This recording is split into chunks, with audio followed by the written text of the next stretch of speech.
Okay, it's time for Derust material. Gonna start with Nito AI cancel. So what is the setup? Like, I'm not gonna basically tell the obvious things. Fast entrance, right hand toggles, slow entrance, left hand toggles, right? It's like you have to roll into the corner, then center your camera, then hold W on the keyboard for everything. If you get like first frame entrance and you get the bad landing animation, you have to replace one of the two hands with the 3 bow toggles instead of 1. So what's important here about this setup? So the important part here is, like, I personally run into this part of the wall, not where Kamul runs. And what is important is the angle of the roll. Like, you have to roll enough left in a way.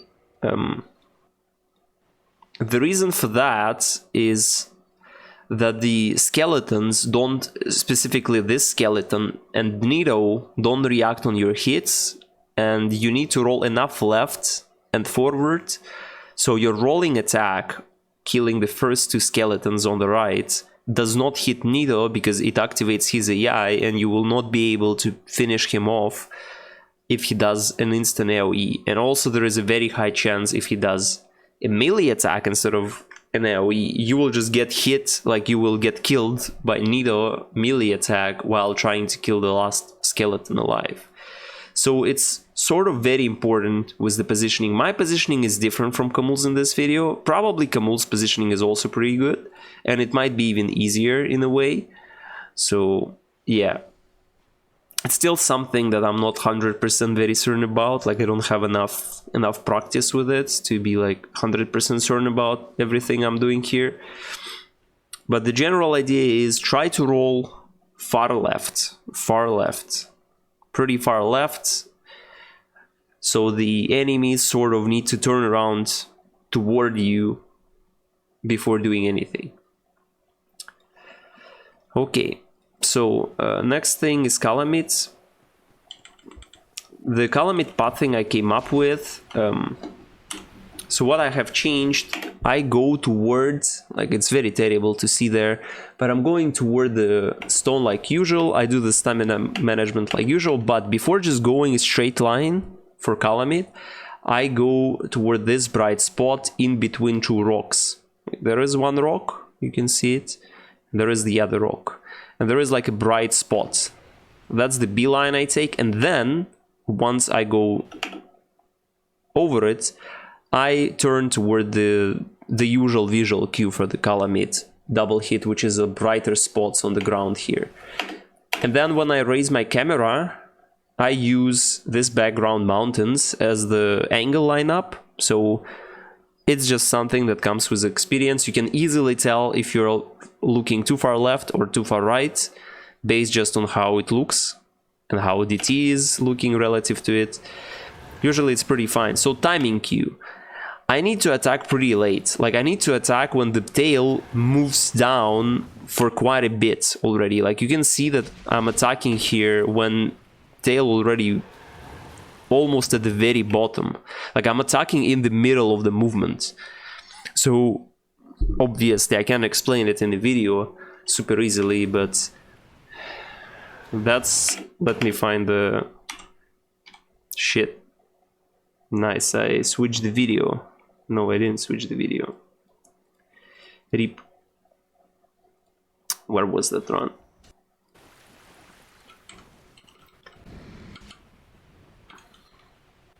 That's what you get for being bad at NPC. Okay, so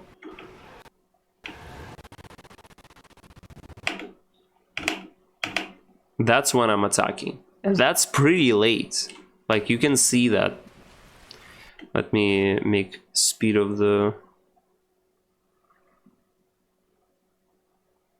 control down.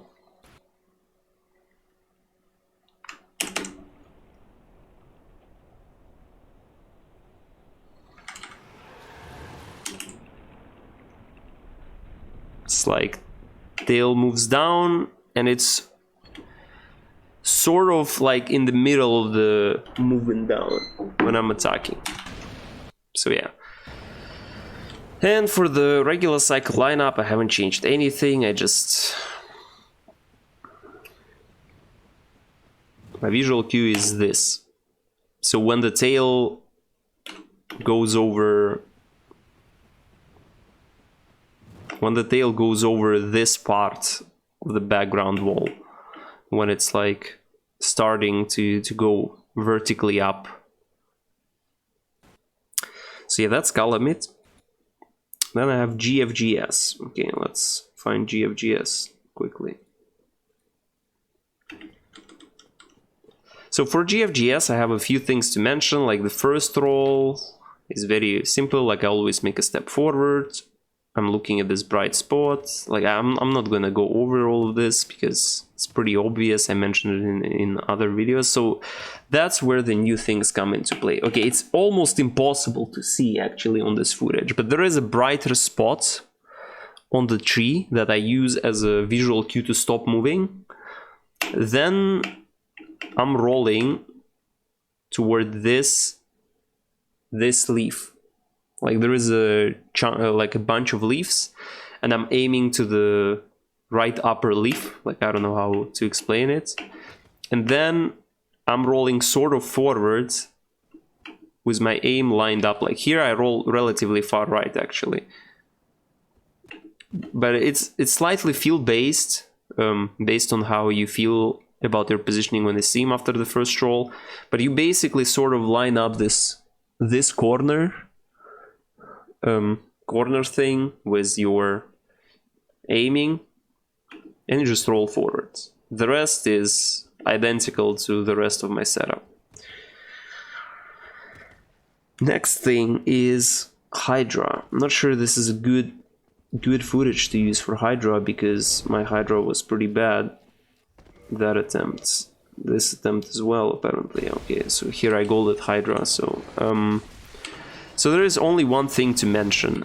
So after plunge, you want to run sort of toward the very left, your left Hydra's right head reflection, roll toward it, equip shields, then you go diagonally like this,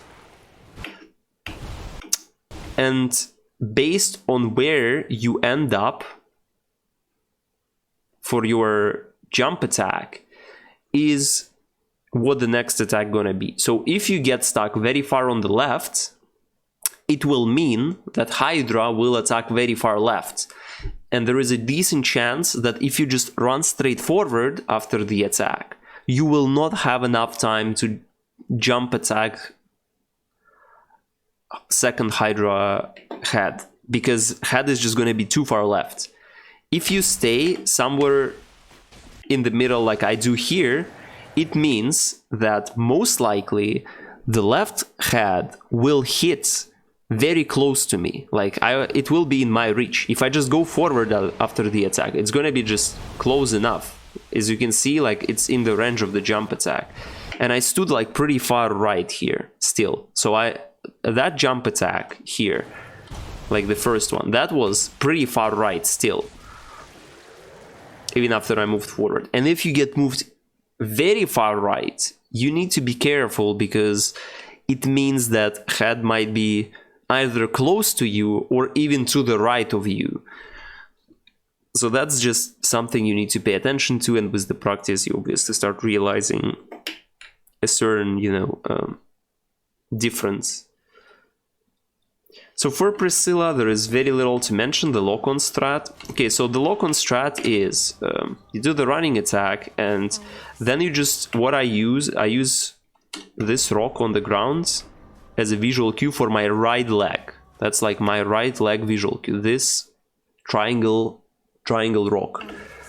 Once I go past it with my right leg, I just press lock on. That's it. So obviously, if lock on doesn't work, it means that Priscilla is on the specific right spot, which is, yeah.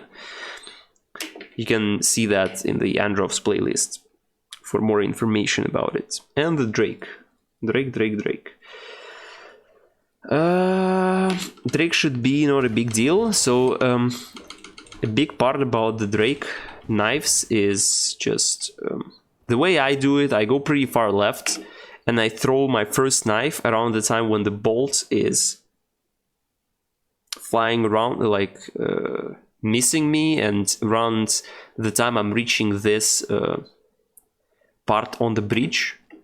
Like I'm slightly behind this column, like pillar, whatever, on the bridge. You throw the knife, then I use the bright spot.